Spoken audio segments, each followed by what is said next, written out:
আমরা কিন্তু জামায়াতের প্রার্থীদের অনেক জায়গায় জোর করে জিতিয়ে দেওয়ার ঘটনাও শুনেছি, বিএনপির প্রার্থীকে হারিয়ে দিয়ে। যে মির্জা আব্বাস সেখানে আসলে জিতেন নাই, এখানে নাসিরউদ্দিন পাটোয়ারিকে হারিয়ে দেওয়া হয়েছে। অন্যদিকে ঢাকা 13 আসনে বিএনপির প্রার্থী ববি হাজজার যে বাংলাদেশের খেলাফত মজলিসের আমির মাওলানা মোহাম্মদ মামুনুল হককে হারিয়ে দিলেন, এখানে পরাজিত প্রার্থীরা ষড়যন্ত্রের অভিযোগই করেছেন। ডক্টর ইউনূস আসলে কেমন একটা নির্বাচন দিয়ে গেলেন?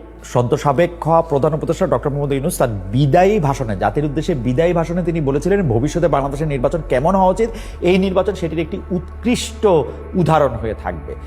একটা নির্বাচন দিয়ে ডক্টর ইউনূস ক্ষমতা হস্তান্তর করেছেন, আপাতত এটা সবচেয়ে ভালো বিষয়, কারণ দিন যত গড়াতো তত ক্ষমতা আর তার আরও হাতছাড়া হয়ে যেত। আমি আগেই বলেছি, ক্ষমতা মানে নির্বাচন না দিয়ে আর কোনো কিছু করার ছিল না। যতই তার পরিষদের উপদেষ্টারা চান, যতই অন্য কেউ চান, যতই হচ্ছে ডিপ স্টেট বা আরও অন্য কেউ চান, তিনি আসলে ক্ষমতায় থাকতে পারতেন না। তিনি 5 বছর 50 বছর পন্থীদের পাল্লায় যে তিনি পড়েননি, সেই জন্য তিনি আমাদের ধন্যবাদও জানবেন, মানে এটা তিনি চেষ্টা যে করেননি।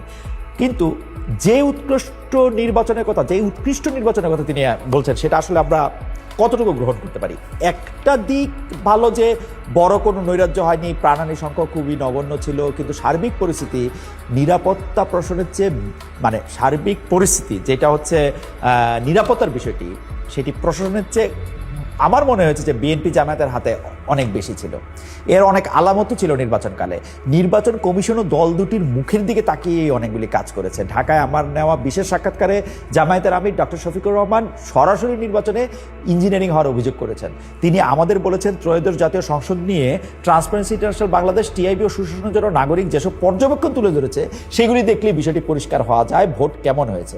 এবারের নির্বাচনে যে কারচুপি হয়েছে, ইঞ্জিনিয়ারিং হয়েছে, এটা কেউ অস্বীকার করতে পারবে না। জিতলে স্বচ্ছ নির্বাচন, আর হেরে গেলে কারচুপির অভিযোগ, এই যে সংস্কৃতি চালু ছিল, এটা দূর করার স্বার্থে এ নিয়ে জামায়াত খুব বেশি সোচ্চার হচ্ছে না। কিন্তু আমি তাকে স্পেসিফিক জানতে চেয়েছিলাম যে যদি এইটাতে ইঞ্জিনিয়ারিং হয়, তাহলে ইঞ্জিনিয়ারিংটা করেছে কে? মানে ইঞ্জিনিয়ারিংটা কি ইউনূস সরকার করেছে, ইঞ্জিনিয়ারিংটা কি সেনাবাহিনী করেছে? এই নিয়ে কিন্তু তিনি আর তিনি আর কথা বাড়াতে চাননি। তবে তিনি কথা প্রসঙ্গে বলেছেন, ঢাকা 15 আসনে, মানে তাকে কোট করছি, ঢাকা 15 আসনে আমার নির্বাচনী এলাকায় দেখেছি আমার বিজয় ছিনিয়ে নেওয়ার জন্য হামলা করা হয়েছিল। আইন শৃঙ্খলা রক্ষাকারী বাহিনী যথাসময় হস্তক্ষেপ না করলে আমাকেও জোর করে হারিয়ে দেওয়া হতো। এর মানে জামায়াত তাদের জোটের প্রার্থীদের জোর করে হারিয়ে দেওয়ার ঘটনা ঘটেছে। কিন্তু জামায়াত এটি কি বলবো, এটাকে এটা একটু প্রতিবাদ জানিয়ে রেখে তারপরে এটি নিয়ে আর কিছু বলে নাই। আমরা কিন্তু জামায়াতের প্রার্থীদের অনেক জায়গায় জোর করে জিতিয়ে দেওয়ার ঘটনাও শুনেছি, বিএনপি প্রার্থীকে হারিয়ে দিয়ে।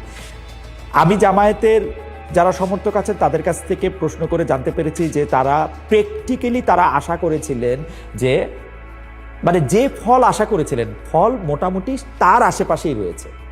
তার মানে তাহলে ইঞ্জিনিয়ারিংটা হইল কোথায়? কোনো একটা জায়গায় তো এটা হয়েছে। আমি এই কথা আসছি, আমার এই ইঞ্জিনিয়ারিংটা প্রসঙ্গে আলাপ আলোচনার মাধ্যমে আমার সবচেয়ে প্রণিধানযোগ্য মনে হয়েছে মাওলানা মামুনুল হকের কথা। আমি মামুনুল হকের কথা আসতেছি পরে, কিন্তু ঢাকা 18 আসনের কথা বলি।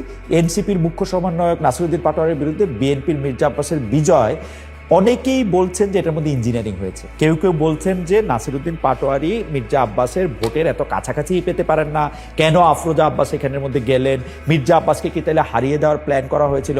আবার কেউ কেউ বলছেন যে মির্জা আব্বাস সেখানে আসলে জিতেন নাই, এখানে নাসিরউদ্দিন পাটোয়ারিকে হারিয়ে দেওয়া হয়েছে। অন্যদিকে ঢাকা 13 আসনে বিএনপির প্রার্থী ববি হাজজার যে বাংলাদেশের খেলাফত মজলিসের আমির মাওলানা মোহাম্মদ মামুনুল হককে হারিয়ে দিলেন, এখানে পরাজিত প্রার্থীরা ষড়যন্ত্রের অভিযোগই করেছেন।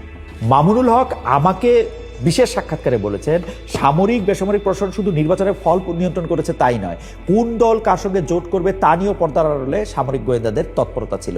তিনি দাবি করেছেন সামরিক বেসামরিকের কারণে ইলেকশন ইঞ্জিনিয়ারিং এর সামরিক বেসামরিক প্রশাসনের ইলেকশন ইঞ্জিনিয়ারিং এর কারণে তিনি পরাজিত হয়েছেন।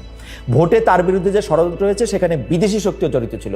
তার অভিযোগ সেনাবাহিনীর একটি অংশ চেয়েছিল তিনি যাতে বিএনপির সঙ্গে জোটবদ্ধ হন, তাদের সাথে গেলে তিনি এমপি হতেন, তার দাবি মন্ত্রী হতেন, এমন প্রভাবই ছিল। আমি তাকে স্পেসিফিকলি প্রশ্ন করেছিলাম যে জনাব মামুনুল হক, আপনাকে যদি হারিয়ে দেওয়া হয় তাহলে আপনাদের জোটের বড় যে 2 নেতা, অর্থাৎ জামায়াতের আমির অথবা এনসিপির যিনি নেতা আছেন, তারা এটি নিয়ে খুব বেশি উচ্চবাচ্য করেন নাই কেন?